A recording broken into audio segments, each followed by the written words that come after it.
This is the 6.5 presentation for geometry and learning about proportionality theorems. And before I can talk about proportionality, I want to remind you about midsegments, or review these. If you hopefully remember, midsegments are segments that connect midpoints inside of a triangle. And midsegments have two special characteristics. They are parallel to the sides they don't touch. So segment XY is parallel to the side of the triangle it doesn't touch, which is segment PR. And mid-segments are half of the length of the segments that they don't touch of the triangle. So segment XY is half, and it is parallel to segment PR. And that's a proportionality relationship. It's like a 1-to-2 relationship. This is one part, XY, and then PR is two parts of XY.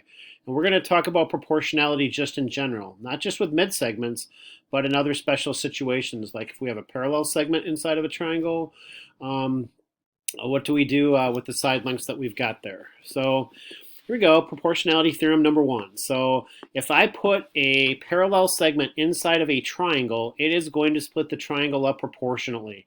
And it does it in many different relationships, many different ways, okay? There's a vertical relationship, so A over B will equal C over D. And then there's a horizontal relationship, A over C will equal B over D. And basically the deal with this boils down to this. If you go consistently in a direction from either left to right or right to left or bottom to top or top to bottom with all of your four numbers, okay, because these will be different number lengths, a number here, a number here, a number here, and a number here. If you go consistently in the same direction, you are going to be able to set up how to solve these problems correctly, okay? So you have proportionality, top to bottom, left to right, right to left, and bottom to top. As long as you're consistent in the direction or up and down with all four numbers, you're going to set this up correctly. What I recommend you do is set it up how it looks. So if I was going to set up a proportion, I would set up this one here at the bottom. I would just go A over B equals C over D. A over B equals C over D. There's a converse to this, and the converse says that if these numbers work out proportionally, so if A over B does equal C over D, or if A over C equals B over D, then I know this segment inside here is parallel, okay? And I can do that by checking the cross products. So if A times D equals B times C, and you have a couple of problems on your homework with that, if those numbers work to be the same number, A times D equals B times C, then you have proportionality. So let's take a look at setting this up. So here I have AE is 3, EB is 9, CD is 2, and I want to figure out what DB is. So what I want to figure out is what is this number right here, okay? And I can set it up proportionally. I can set it up just how it looks, and that's kind of really what I'd recommend you do. Just go 3 over 2 equals 9 over x. But I could also set it up horizontally. I could set up 3 over 9 equals 2 over x. So I have some options here that I can do this, okay? So this is the vertical one, just set it up how it looks. 3 over 2 equals 9 over x.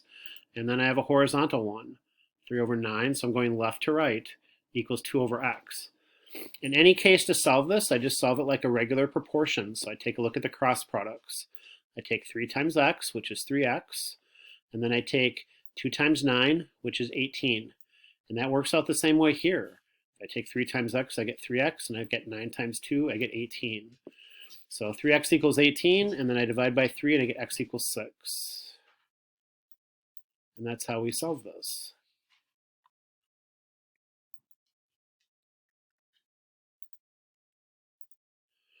All right, let's take a look at a new example. So again, we can look at this two ways. I mean, we can do it vertically or horizontally. In this case, I've got trying to find x here. So the number I'm trying to find is this number way over here. And again, I would just set it up how it looks. I would go vertically.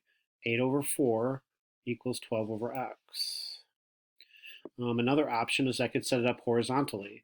8 over 12 equals 4 over x. And again, either way is going to work when I do the cross products. Take x times 8 and get 8x. And I take 4 times 12 and I get 48. So then I get 8x equals 48, and again, that works again in this relationship as well. And I divide both sides by 8, and I get x equals 6. And one thing you might start to notice is actually the relationship. So some of you guys are going to be like, well, wait a second, I see this. This is like twice as long as this. So 8 is twice as long as 4. Can I just set up and just say then 12 is twice as long as this and just take 12 divided by 2 to get 6? And the answer is yes, you can see that. You can do that. If you see that proportionality relationship, you can actually take that jump and do that. It's a legal move. All right, so let's do another one here. In this case, the unknown is right here. And again, I would just set it up how it looks. Take x over 12 equaling 15 over 20. But we also have a horizontal relationship. You could go x over 15 equals 12 over 20. Now when I take the cross products, x times 20 is 20x. And 12 times 15, let's see, I think that's 180. Yay, I got it right. And then I divide both sides by 20, and I get x equals 9. So this relationship here is 9. Right? If I cross two parallel lines of the transversal, we had a whole bunch of angle pair relationships. Remember alternate interior angles, alternate exterior angles. We also had vertical angles. We had corresponding angles, consecutive interior angles. When I cross three parallel lines with two transversals, I create proportionality. So the distances between them are going to be proportional. So the distance from here to here and here to here is going to be proportional. So let's take a look at how that looks. So here, I'm trying to figure out the distance of xy here, and even though I labeled this x, I'm just going to put another little x here. So this is a capital X to represent a point. This is a little x to represent a length. So I've got 20 over 15, and then I have x over 12, and I would just set this up how it looks. I can do the vertical relationship. 20 over 15 equals x over 12. And I could do horizontal. I can go 20 over x equals 15 over 12. But in this case, I'm just going to set it up the way it looks. So 20 over 15 equals x over 12. When I do the cross products, I get 15 times x to be 15x, and 20 times 12 to be 240. So again, these still work out the same no matter which way I go. And then I got 15x equals 240. I divide by 15, and I get x equals 16. So this length here is 16. All right, so same deal here, except I'm not going to do the relationship. I'm going to show you the relationship, but I'm not going to do it. I'm just going to try to see if you can look at this and see how I do this. So in this case, I have 34, and here I have 17. If you notice, 17 is half of 34. So there's a times 2 relationship here. Okay. And if you notice that, you could actually take that and do that times 2 relationship here. We'll go 18 times 2 and get 36. So that's what I did there. Okay. So xy is 36. Otherwise, you can just set it up how it looks. You go 34 over x equals 17 over 18. All right, so here's a fourth proportionality theorem. So if I bisect an angle inside of a triangle, I'm going to set a proportionality there too. And the same deal, when you try to set these up, I just set them up how they look. C over D equals A over B. And again, you could go horizontal, C over A equals D over B, but I would just try to set the numbers up how they look. I think that's the easiest way to keep things straight. So here we go. I want to figure out x. Like, how do I figure out x? How do I figure out this number right here? Okay, I'm just going to set it up. I'm going to do it just how it looks. I'm going to go 3 over 5 equals 6 over x. I'm going to do the vertical relationship. Now again, you can do the horizontal relationship. You can go 3 over 6 equals 5 over x. And you might even notice if you take 3 times 2, you're going to get 6. Then 5 times 2 is going to equal 10. But if I set up the vertical relationship, when I cross product multiply, I get 3 times x is 3x, 5 times 6 is 30, and 30 divided by 3 is 10. So this length here is 10. So that's how we do this.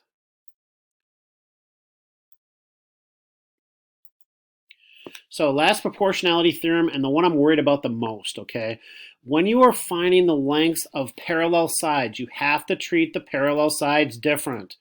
Parallel sides. So if you see parallel marks here, okay, these sides you have to treat differently, okay? In this case, you have to set up similar triangles or you are not going to get it done, okay? So let's take a look at this problem right here. So I've got the parallel marks. I got a parallel mark here, and I've got a parallel mark here, okay? A lot of students, when they try to set this up, they're just going to go, oh, 3 to 4 equals 6 to x. If you do that, you're going to get too small of a number, okay? The number is not going to be long enough, and I can represent that. So if I go 3 to 4, this is double, right? So this would end up being 8, okay? In order to be 8, it has to be double this length, okay? If I take a blue mark here, okay, and I just represent that length, that means this length at the bottom here has to be double. So it goes from about here to here and here to here. Is that double? It's not. It's actually triple. So when you are setting up these relationships, parallel sides, you have to use similar triangles, which means side lengths of similar triangles. So this is going to be 3 to 4 because these are two side lengths of the small triangle. And then if I'm trying to find the length of the big triangle, I have to use a big length on the big triangle. So this is going to be 3 to 4 equals 9 to x, okay? 3 to 4 equals 9 to x. So then when I cross product multiply, 3 times x is 3x, 4 times 9 is 36. I get 3x equals 36. I divide by 3 and x is 12. Okay, so this is 12 down here, not 8. Okay, really important when you're doing parallel sides that you make sure that you are setting up similar triangles. All right, so I think this is my last example. I've shown the work for this, so the ones that are going to be relatively easy to do are going to be the side lengths here because these are not parallel sides, they're not sides of a triangle. So when you're setting up a relationship, just set it up how it looks. So I can go 3 to x equals 4 to 10, okay? Or I can go horizontally, I can go 6 to 4 equals x to 10, okay? I can go 6 to 4 equals x to 4. So 6 to 4 and x to 4, well, this one's going to be 6, like without any having to do any work. So if this is 6 to 4, then when I do this relationship, okay, this is going to be x to 10. So 6 to 4 equals fg to 10. So when I cross product multiply, I get 6 times 10 is 60, and 4 times fg is 4fg. So this is 15. Okay, so this one's 15. And then the relationship I'm really worried about are the parallel side ones, okay, which I'm going to show in purple. So when I do the relationship here, I've got to use sides of triangles, okay? So when I set this up, I'm going to be setting up 4 to 8 equals 14 to FC. Or if I go 4 to 8, I'm going to be using 18 to ED, okay? And you can see the work there that I did to do the cross products for this. So this is basically the presentation of proportionality. So we've got 4 of them that are pretty straightforward, and then we've got one last one where you have to set up similar triangles, but the similar triangles only come into play when we're dealing with parallel side lengths, okay? So just make sure you don't set up 4 to 8 equals 10 to x, otherwise this is going to be way too small. It's not going to be long enough. So it has to be a relationship of a triangle. When you're doing sides that don't have parallel marks, just set them up how they look. When they have parallel marks, you have to use similar triangles. All right, so assignment. So on Monday, I want you to do page 394, questions 1 and 3 through 7. On Tuesday, I want you to do questions 8 through 11. Hang on to those. Don't send them to me either Monday or Tuesday. Hang on to them. On Wednesday, I just want you to do question 17. And when you look at question 17, you'll see why I'm keeping that as a separate problem. There's a lot of mini problems in there. And then when you have all 3 of them done, you can send them to me in an email. Now, I want to see the work for number 17, okay? I want to see the work. If you just have numbers with no work, okay, you're going to lose a point for that. I want to see you work them out, okay? So that's a big deal for number 17. All right, thank you very much for watching, and I hope this presentation was helpful for you.